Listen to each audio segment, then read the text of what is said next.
Good morning, good morning, good morning. We are back for another episode of the Buckeye Roast, joined by a special guest, my guy, Pat Cahill of Menace to Sports. Q is on vacation and Pat is here to do the heavy lifting. How you doing, Pat? Let's do it. Let's do it. I'm ready to roll, baby. The Buckeyes are 2-0. My Steelers are 1-0. No one in the AFC North won yesterday except for the Steelers. It has been an immaculate weekend of football. The team up north falls. My Buckeyes win. The Steelers win. I am all smiles on a Monday morning when I am tired as hell, but I am just floating off of the good vibes coming from this football weekend. Pat, what was your favorite part about the weekend, man? Oh man, it's got to be the Michigan loss because that shit was so sweet. Oh man, that had me so off to a great start on Saturday. Ride the wave with the Buckeyes Saturday night, and then my freaking Browns just ruined my whole weekend yesterday, and just like bang right back down to reality. This is why the Browns are sports entertainment. They're like you can't take them too seriously because they're always going to let you down. So I feel like I feel like the Browns and Bengals fans pay a tax for being Ohio State fans and having such glorious Saturdays, and I thank them for their suffering that allows our team to be so great on Saturday. You guys are the real MVPs there.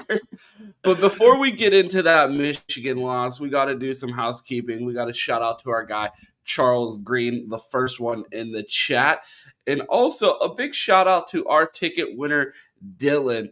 Our guy won our ticket giveaway that we had last week on our Twitter page, and he was so gracious enough to share pictures for the game. So I wanted to shout out our guy Dylan for his time at the game. He used the there we tickets go. and had a great time. So awesome game for him to see as well. The Buckeyes get a 56-0 victory on Saturday. So I couldn't imagine a more perfect game to go to unless you possibly had tickets to Michigan, Texas on Saturday.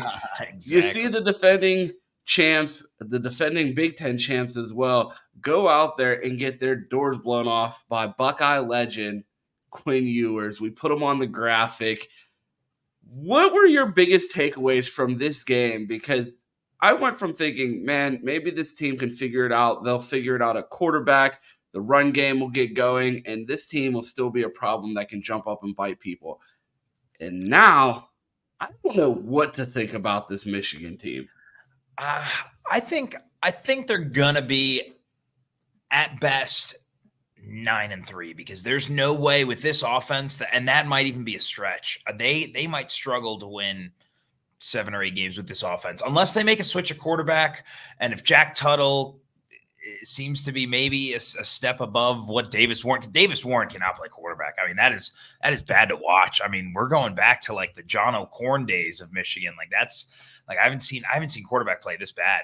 And it makes you like really appreciate what JJ McCarthy did because I feel like we gave him a bunch of slander, and at least he looked way better than Davis Warren. I mean, Warren is struggling to complete anything down the field. Anything more than 8-10 yards, he's toast. Yeah, and it doesn't seem like they have a real good alternative. I feel like in years past, at least there's been multiple camps where both sides feel confident about their guy going out there and getting it done for Ohio State. You've seen the Devin Brown, Kyle McCord civil wars within our fan base, and you watched another civil war happen in the Michigan fan base with Alex Orji and Davis Warren, and man, it looks like they were fighting for two bums because neither one of those guys look like they're capable of achieving what Michigan sought out to do at the beginning of the season. And I think that's continued their dominance of the Big Ten, and that seems to be coming to a swift end here with their lack of quarterback play in Ann Arbor. Yeah, and I'm curious like what their plan was on Saturday because I know that they struggled to run the ball against Fresno State, but like that's their identity. And for Donovan Edwards to only get, I think he had 8 carries, like he's supposed to be the feature of your offense. Like I get that the game script kind of got away from them early on, hence why Davis Warren had to throw as much as he did, but like he was terrible. You would think try anything to not have him throw the ball. I mean, you have a dynamic player in Donovan Edwards. Find creative ways to get him the ball because I didn't understand their game plan. Do you think that this is a team that is capable of mounting any sort of comebacks this season, or are they going to be? Is it going to be important for them to make sure that they get the lead first and maintain it and play that take the air out of the ball style type of game? Because with their quarterback play, once they become one dimensional and these quarterbacks are asked to read defenses and pass on a defense that knows they're passing when they don't know the defenses play, it seems like they don't have anyone capable of challenging a defense in that facet. Yeah, I mean, they were built, like last year on running the football, and when you can't do that, because now with losing all five of their starting offensive linemen from last year, you're seeing that it's going to take a while for this team to get to that level where they were last year. They might never get there. If they can get close to it and they can run the ball effectively, then yeah, that's got to be their formula for winning games. Because, like you said, they are not built to come back, at least through the air, because that was tough to watch. I mean, I felt bad. I was being atrocious to my friends who are Michigan fans, and they were like, "Oh, we've never bashed you like this after a loss that wasn't to us." I'm like, I don't care. This is all pent up anger from 3 years of you guys cheating your way to victory. Now to see you all come back down to earth, it's fucking amazing. Yoder described it as asking your wife's boyfriend to come beat up the guy that's bullying you at the gym. And I'm like, I don't care. You can call it whatever you want. You can make as many jokes as you want. I know that you guys are sick to your stomachs about the way that game ended, and no jokes. No, oh, you guys couldn't do it yourself. I don't care. I'll take it how I can get it. You guys have had too long of a run of dominance, and to see them lose in any form or fashion, even if it's not to the Buckeyes, was glorious as a Buckeye fan. Yeah, and my thing too is that, all right, Michigan just saw what Texas did to them. Now, knowing that they're going to suffer from now until that last weekend of November, knowing what's coming to them, like that in and of itself is worth it, because they know a beatdown's coming. You talked about the rushing efforts. I mean, Donovan Edwards, 8 carries, 41 yards for a 5.1 average. Khalil Mullings, 4.2 yards. I mean, not terrible yards per attempt. Do you think they abandoned the run too fast? Do you think that was more of Texas forcing their hand as far as making them pass the ball early with jumping out to that early lead? Or do you think that they abandoned the run too early? I'm trying, through 2 weeks, I'm having trouble distinguishing whether the struggles that we're seeing from Michigan's run game are because of the backs or the offensive line. Yeah, I mean, like you said, the game script definitely had something to do with it, because Texas got out such a huge lead, especially in the second quarter. And then it just, I don't know. I think if teams are going to be successful against Michigan this year, you just got to load the box, man, and make them beat you through the air, because there's no reason why, you should sit back and play, prevent defense and let Donovan Edwards run all over you. Load the box and make Davis Warren beat you through the air, whoever's at quarterback, because that's kind of what Texas did. And again, the game script definitely helped. But yeah, I wouldn't even say they abandoned the run too early. I just think that the game was out of hand early, and they were forced to try to do that to come back, and it just was ugly. Do you see Michigan season rebounding from here? Rebounding to what would be my do you think that is rebound? Is there any playoff hope remaining for this team? I don't think so. I mean, they gotta play USC, Oregon, and Ohio State. I mean, they would have to win 2 of those games to finish 10-2 and win everything else. They'd have to win 2 of those 3 games to finish 10-2. I just don't see that happening right now with the way they look. I mean, they might drop. Yeah, too. But that brings me to my next question. As far as Oregon, I mean, have we seen anything out of Oregon that makes us confident that they're much better than this Michigan team, especially with the defensive play? I mean, I know Michigan's defense isn't the same, but Oregon really hasn't shown an ability to pass the ball downfield. We saw Dylan Gabriel miss a couple open receivers with the opportunity to put that game away on Saturday. I'm wondering if this Michigan defense is able to give them fits, and if their run game is successful. You saw what Genty was able to do against that Oregon defense. Is Donovan Edwards able to get it going? Is Khalil Mullins able to get going? If they're able to grab an early lead, could they take the air out of the ball and make it a ground and pound 3 yards in a cloud of dust type of game and get back to their normal? No, you're right. That's honestly a good point. I trust that Oregon's going to figure it out at some point, and if they don't, then they don't. And we all bought into the preseason hype for no reason. But I think I don't know. Oregon has too many skillful players, especially on offense, to not figure it out. So that's why I think they'll beat Michigan solely because of that reason. And if Oregon can't figure out the defensive struggles and figure out how to stop the run, then it'll be an interesting matchup for sure. But I just think that there's such a unless they make a quarterback change, there's no way Davis Warren is beating the top 25 team. Like there's no chance after what I saw on Saturday. Are they playing the wrong Davis? Like, how long do they wait before they rip the Band-Aid off and throw in the true freshman? I mean, I get if he's not ready, get him out there and show everyone that he's not ready so you don't have to hear his name next spring when everyone's calling for him to be the starter after starting these two guys that clearly aren't the answer at the moment. Yeah, I mean, at a certain point, it'll come when this season is officially lost, I guess, for Michigan. That would be then the ideal time to switch to Jack Tuttle or the true freshman, or just something. But Jaden Davis, yeah, this is tough to watch. Yeah, enough about those piss skunks, man. It's just been great to see them lose, and I hate to start the show talking about them that much. And when I say that, I'm absolutely lying. I love every second of it. But we have to move on. We have other things to talk about. Former Buckeye quarterbacks had themselves a weekend. We just talked about it. Quinn Ewers defeats the team up north. Dylan Raiola has himself a day against Colorado, and you see Nebraska get a big win. And then you have Justin Fields and CJ Stroud both getting wins in the NFL. And then also Kyle McCord has himself a Heisman performance at Syracuse. Which former Buckeye quarterback had the best performance this weekend? I mean, I honestly, you have to say Quinn Ewers just from the fact that he beat Michigan and played really well, beating the defending national champs. But Kyle McCord, man, had himself a day, and I don't know, the juice that I'm seeing him now. Like, I saw clips of him on the sideline being that they're fucking soft or whatever. Like, where was this energy in Columbus? Like, instead, Ryan Day coaches it out of people, man. Oh my God. Like Ryan Day took that out of Kyle McCord. We talked about Kyle when he first got to Ohio State being a gunslinger. Like, if you watch his tape from high school, he was a very fuck it, someone's down there somewhere type of guy, and would just put the ball up there and let guys catch 50-50 balls. Wasn't afraid to let it go deep.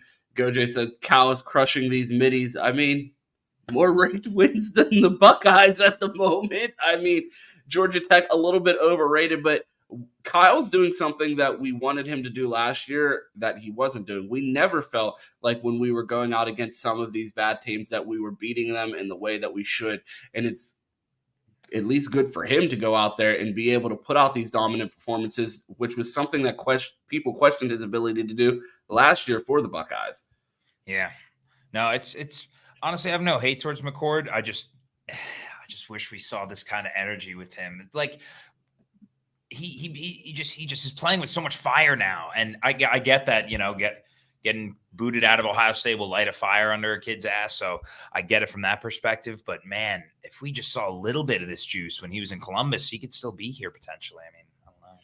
Absolutely. We got off to a little bit of a late start today. The numbers are a little lower than normal today. So if you guys are in the chat, go ahead and do us a favor and throw a like on that video. If you're watching on Twitter, it would be a huge help if you throw a like on that and a retweet. Help us get going here this morning. We appreciate everyone tuning in to our week 2 takeaways. Kyle McCord, with an impressive performance, still has not cracked the top 5 in Heisman odds in Vegas. We saw last week, we talked about it, Pat, when you were on the show Friday. Vegas seems to really be a fan of Oregon, even pointing to Dylan Gabriel still leading in Heisman odds despite having a dink and dunk performance in week 1 where he had a bunch of empty stats, but Vegas did not care. They kept him as number 1 in the Heisman odds. But if you check Heisman odds this morning, things have shifted slightly. Dillon Gabriel falls out of the top 5. Quinn Ewers moves to number 1. Cam Ward number 2. Carson Beck at 3. Jackson Dart at 4. And Jalen Milroe rounding out the top 5. Do you see a Buckeye quarterback potentially cracking that top 5? I know Will Howard is on a bye this week. Kyle McCord, does he keep this train rolling? How do you feel about that top 5 right now in Heisman odds? Does Vegas have it right? Yeah, I don't think you can argue with it right now. I mean, those were 5 of the top guys coming into this season, and all 5 offenses have looked solid to begin the year. I guess Quinn Ewers makes sense of the favorite. Again, we'll see where Michigan ends up, but right now he has the best win out of that group.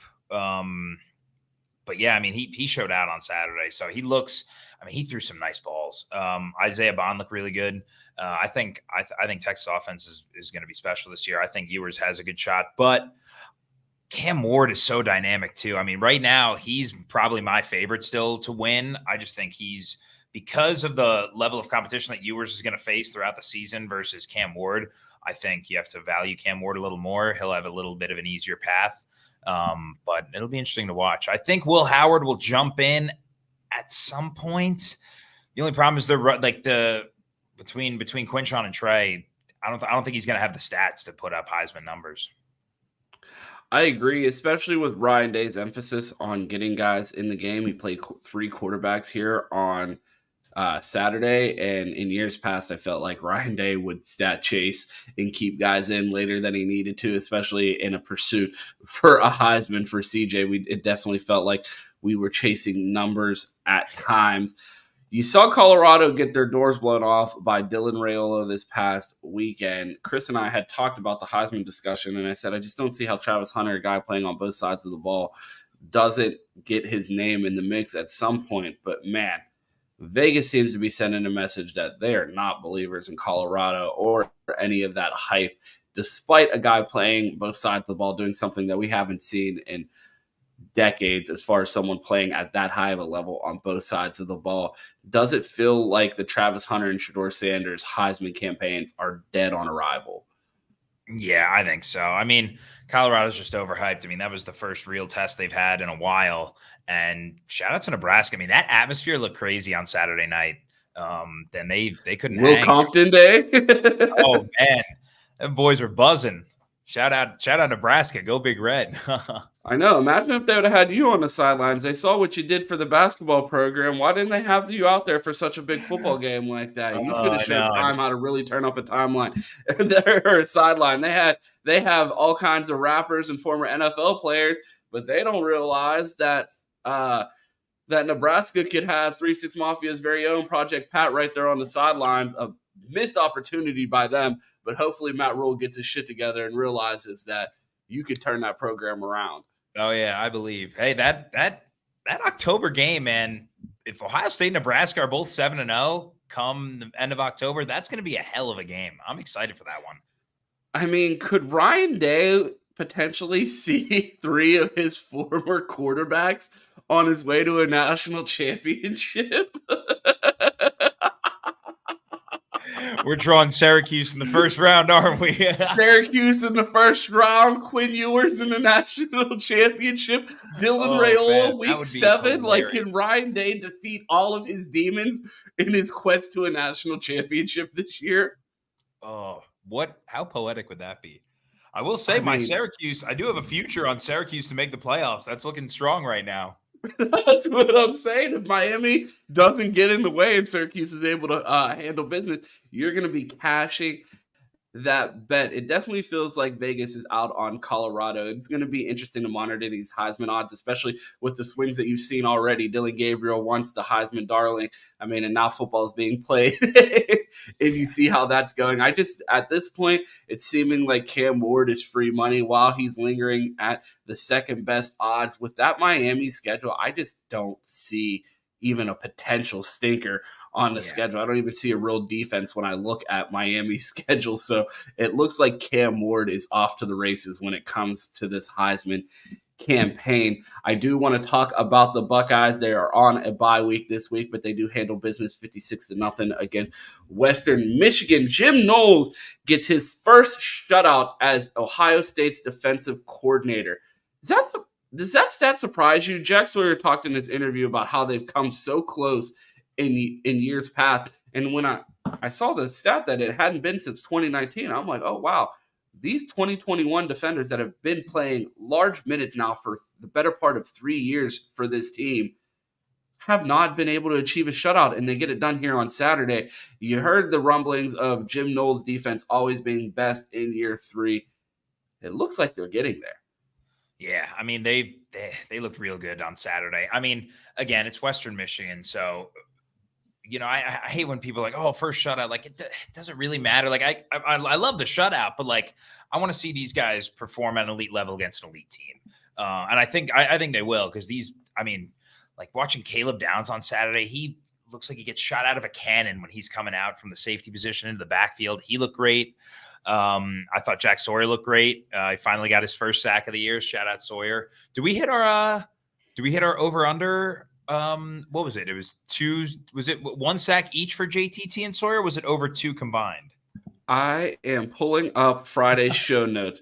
We have over under 2.5 passes thrown. But here, let's go recap our over under. Can you pull the box score up? Yep, I got it. Okay, while you get the box score ready, a quick note on Jack Sawyer. He does get his first sack of the year, and is also currently leading Ohio State in quarterback pressures with 10. The next closest is 4, and he currently leads the team in pass rush win rate with a 24% win rate on pass rushes. So our over-unders from Friday's show. Over under 3.5 catches by tight ends. Pat, you had the over, and so did I. How did that work out for the Buckeyes? We had, all right, Kaczmarek had 2, G. Scott had 1, and let's see here. Oh, Bennett Christian. Is he a tight end technically? Oh, yes. Yes. He got a touchdown. Yeah. 4. So both of us hit the over. Let's go. Any running back. We hit the over. 4 catches by tight ends. Let's go. Any running back to rush over 100 yards. You took the under. I said over, but I can't even celebrate taking the over there because I said it was going to be Travion Henderson. I know. That's what I thought. I thought it would have been 2. The fact that it was Quinshon, I mean, shout out to him. He looked great, but yeah, I'm all right. I missed that one. So how does that work for you? Do you get that if you said Travion? I'm gonna give it to me. I'll give it. You didn't specify in the question, so it works. Will Howard over under 3.5 passing touchdowns. Oh, you took the over. I took the under. So that is 3 points to 1 for me. I believe your argument was after the way Kyle looked in week 1 and with the expectation of the Buckeyes having a fast start that Will Howard would have a big passing day. And you were correct. The Buckeyes did come out on a mission with a fast start. But man, 5 rushing touchdowns. 6. Mm-hmm. I'm sorry. 6 rushing touchdowns. 2 for Travion. Yep. Yeah, Will Howard had a rushing touchdown. James Peoples had 1. Travion had 2. And Quinshon had 2. Our other over-unders. Over-under 0.5 defensive touchdowns. The Buckeyes did not score a defensive touchdown on Saturday, did they? Nah. No defensive touchdowns. Both of us miss on that. We had over-under 0.5 sacks for JTT. Oh, for JTT and Jack. Okay. You had over for Jack, under for JTT. Absolutely smashed that. I had over for both. So I got 1 point there. And then we have a couple other ones. Over under 5.5 catches for Jeremiah Smith. 5 on the dot. 5 on the dot, and both of us had over. A miss for us there. Over under 60 yards for Emeka Ibuka. Both of us had over. I believe he had 98 yards on Saturday. Yes, sir. And then over under 2.5 pass attempts by Devin Brown. We both hit. Oh, no. Oh, yeah, we both did have over. and Devin Yeah, Brown I was had gonna 5 completions, 100% completion. And again, this laughable point margin that I came up with, ignoring the Vegas spread. I said, do the Buckeyes cover 20.5? Did they? Pat, what was the score of that game? The first half was 24. That was 24 and a half. That was the first half spread, and they cleared that with ease. Oh my God. But I mean, I feel like we did pretty good there with our Not too over-under bad. predictions last week. I think we only missed 1 or 2 there, and we did about 10. Yeah, that's solid. That's a solid hit rate. Absolutely. Thoughts about the Ohio State pass rush? A lot was made about them not getting sacks last year, and I feel like they did get some sacks, but it wasn't necessarily from the guys they expected. I feel like with 2 edge rushers that were in the top 5 of their recruiting class, not at their position, but in the entire recruiting class, coming off of Chase Young, people thought that we were going to have another Chase Young between the 2 of them. Not necessarily Chase Young level numbers, but you are seeing them get on the stat sheet with these sacks. Are you seeing the level of pass rush production out of this team that you expected with JTT and Jack returning? Absolutely. I mean, like you said, Sawyer, 24% win rate on pass rushes, and leads with 10 pressures so far. I mean, again, I look at those numbers more than the actual sack numbers. So that means they're actually getting pressure and getting to the quarterback. And if they're forcing incompletions, it's almost just as good as a sack. But no, I mean, again, it's been 2 MAC teams, so I'm not going to look into it too much. But yeah, the defensive line looks amazing, and I think the Rushman package is working out so far for Knowles. I'm excited to see what they do once Big Ten play comes along. But this is a promising start for sure. Were you impressed by the MAC this weekend? I mean, Northern Illinois, baby, the MAC is real. It's real. Some people can't handle it. Oh, putting a disgusting stain on Marcus Freeman's resume. I mean, you got Marshall and NIU on your resume, and then Bowling Green for 2 years in a row now, giving Michigan everything that they could handle last year, and now Penn State had them in a dogfight all the way into the 4th quarter. The MAC has not been the easy win that everyone assumed it would be for a lot of Big Ten teams and just teams around the nation in general. You think that speaks more to the level of competition in the MAC, or are some of these teams overrated at this moment? I think it comes down to the teams are overrated. I mean, I don't get me wrong. I love MAC football. That Tuesday night action hits different when it's like the middle of November, but I don't think it's a level of how good these programs are. I think Notre Dame is just a mess right now. I mean, they're so Jekyll and Hyde. I mean, how can you go from looking really, really good against A&M to then just faltering at home to Northern Illinois? I mean, it's got to be a coaching issue, right? I mean, how can you Notre Dame is in a lot of these big games. Yeah, they didn't beat Ohio State either the last 2 years, but at least they were competitive games, and they showed out against USC last year, beating Texas A&M week 1. But then, like you lose to Marshall at home, you lose to Northern Illinois at home. That's got to be a lack of preparation on the coaching staff and not getting their teams ready for that. So I don't know. Marcus Freeman, man, it's a tough look. Do you think that do you think this is an indictment of Marcus Freeman as a coach, or do you just think this is part of having a first-time head coach learning on a job at a major program where the eyes and the scrutiny are on the team and are much higher? I mean, I think that definitely has something to do with it. You know, Notre Dame is such a historic program, so any first-time coach, it's just everything's going to be heightened. I don't know, but I don't know. I just don't think he can. He's shown time and time again in crucial moments that he hasn't been able to do, what it takes to win a big game. It seems outside. Again, they did beat A&M, but who knows if A&M's for real? I mean, it's so hard to, A&M might be 8-4 this year, and then we'll look back at the week 1 victory for Notre Dame, being like, all right, well, was it that impressive? So. Yeah, I mean, kind of like last year with Miami beating Texas A&M early in the season. You see them drop games to Duke and Georgia Tech and Middle Tennessee after beating them. So it's hard to read into, especially because these preseason rankings are all over the place. But I mean, I'm not sure that the in-season rankings are much better. The Buckeyes dropped to number 3 in the AP poll this week. Were you surprised by that drop? Yeah, I mean, I don't understand. What you won 56-0. How do you drop a team that just won 56? What did you want them to win 70-0? Like I'm genuinely, it doesn't make sense to me at all. Yeah, especially because you see how much Michigan falls. They fall all the way to 17. So clearly, it wasn't as impressive as a victory as you thought if you drop them that far down, and they look like garbage. So I'm shocked that the Buckeyes were to drop in that poll. We named the college football pregame show on Saturday Fraud Watch, and I guess Notre Dame was exposed as a fraud. They stay in the top 25 at 18, and I feel like that's 1,000% just brand recognition there. Most teams lose to a MAC school and drop out of the top 25, but they remain in the top 25.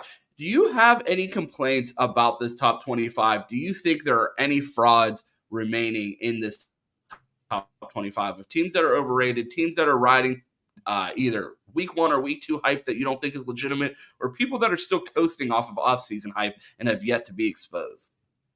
I mean, I think part of it is like, this is where I hate these early season rankings, because how are you going to tell me that Northern Illinois should be ranked in, like, I get they just beat Notre Dame, but like, how is that?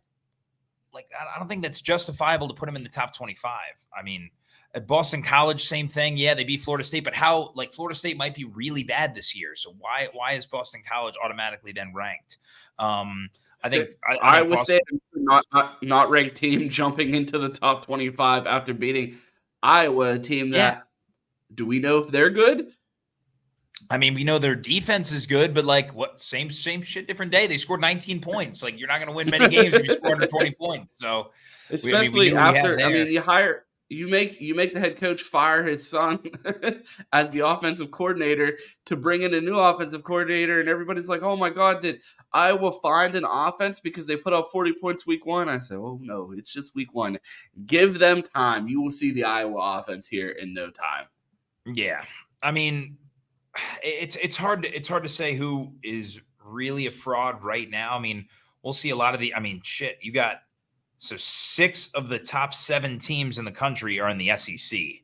Clearly, there's going to be some shakeup there. I mean, that obviously that won't last forever once conference play starts. But I'm like looking at the top 25 right now. I'm not sure if, like, Oklahoma State at 13 seems a little high to me. We haven't really seen them do much. They beat Arkansas by 8 over the weekend. Arkansas is, I don't know, underwhelming team. Obviously, I think Michigan and Notre Dame at 17 and 18 is too high. I mean, I won't be surprised if either of those teams fall out of the top 25 soon. And then it's a college football sleeper team I like is Arizona. I think their offense is crazy. Although they only put up 22 points this past week. The week prior they balled out.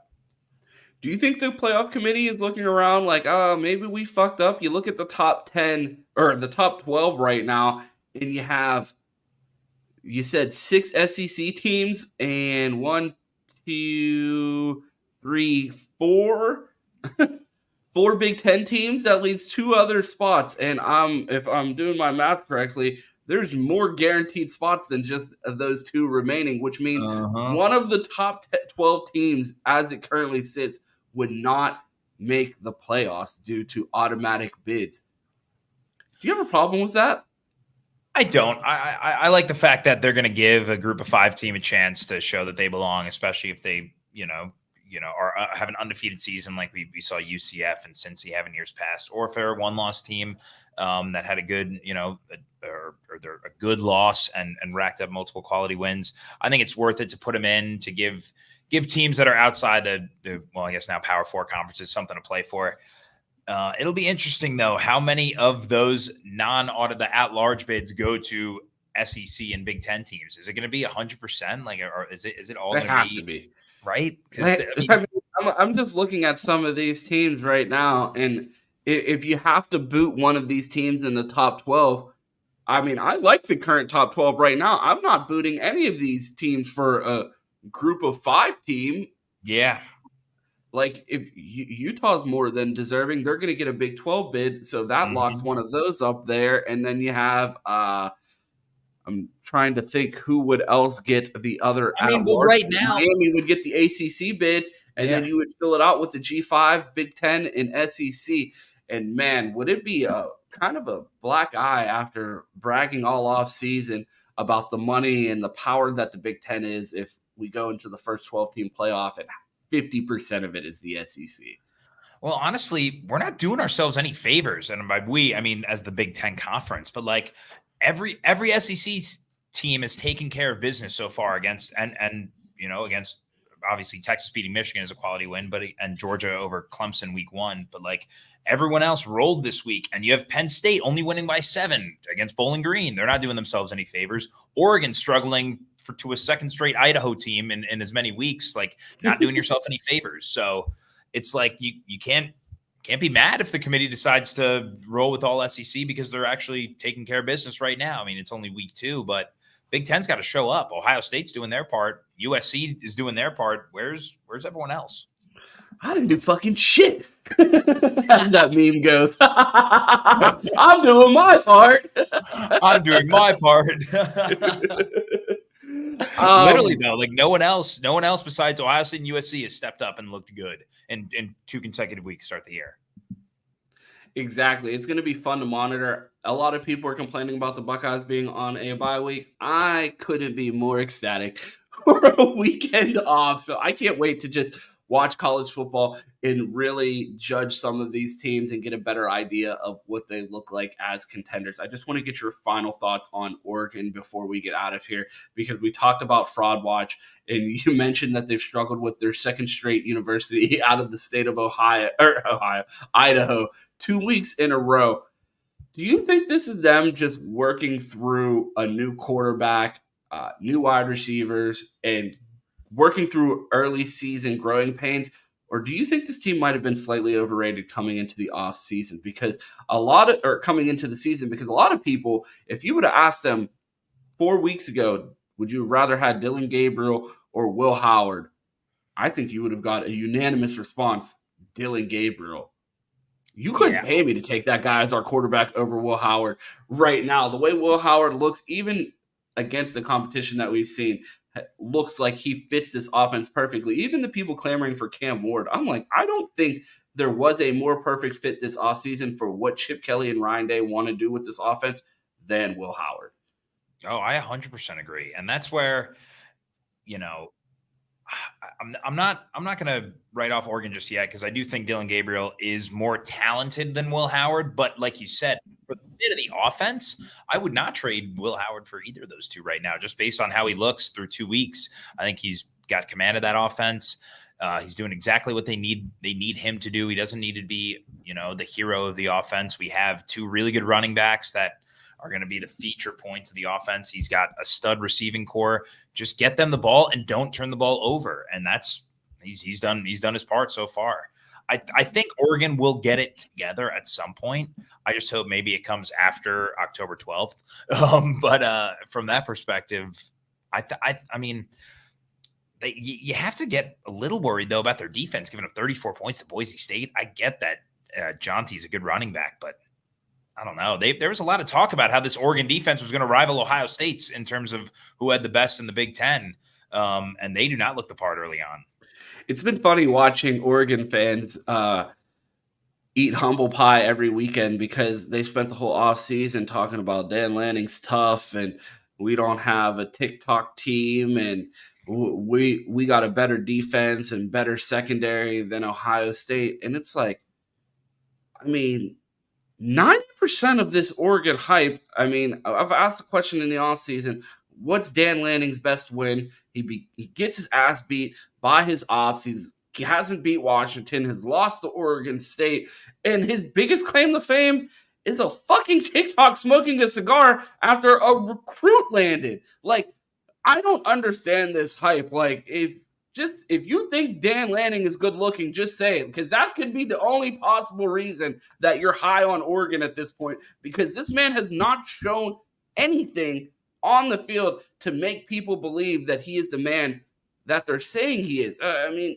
Chris was calling him young Urban Meyer this offseason.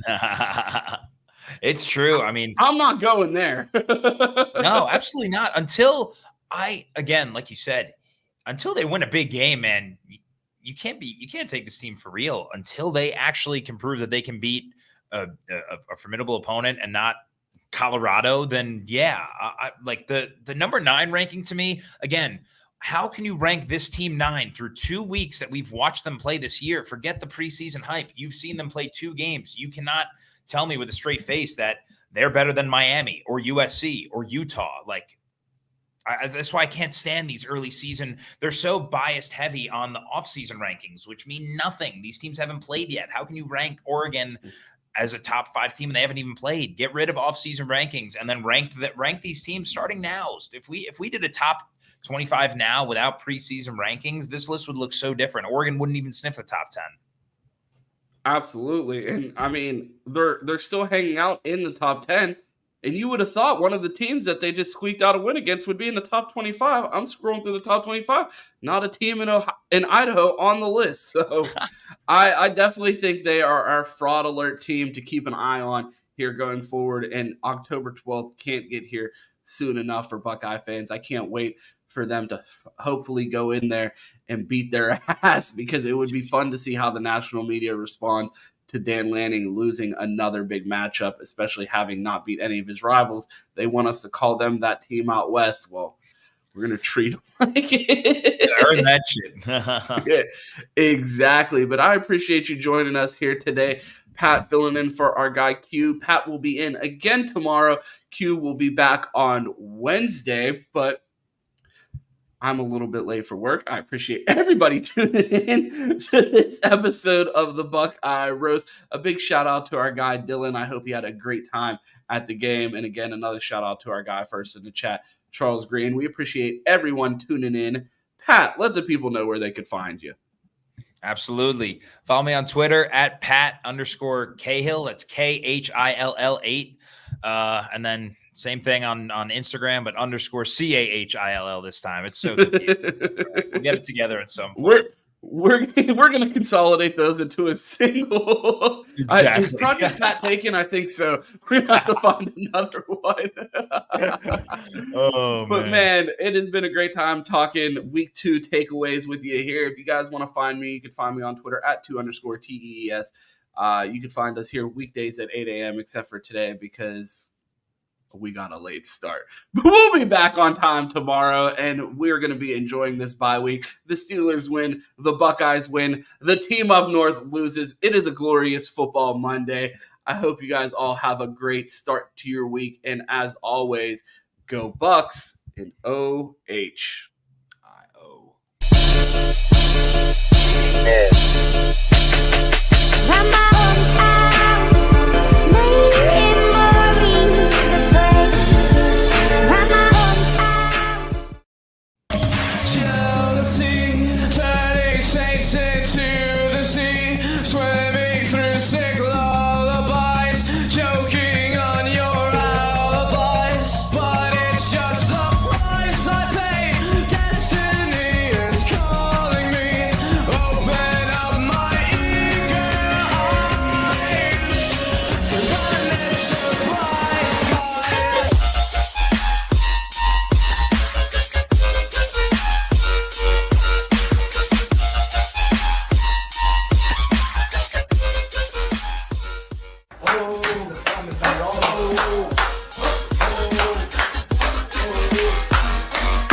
All right, let's head to the airport.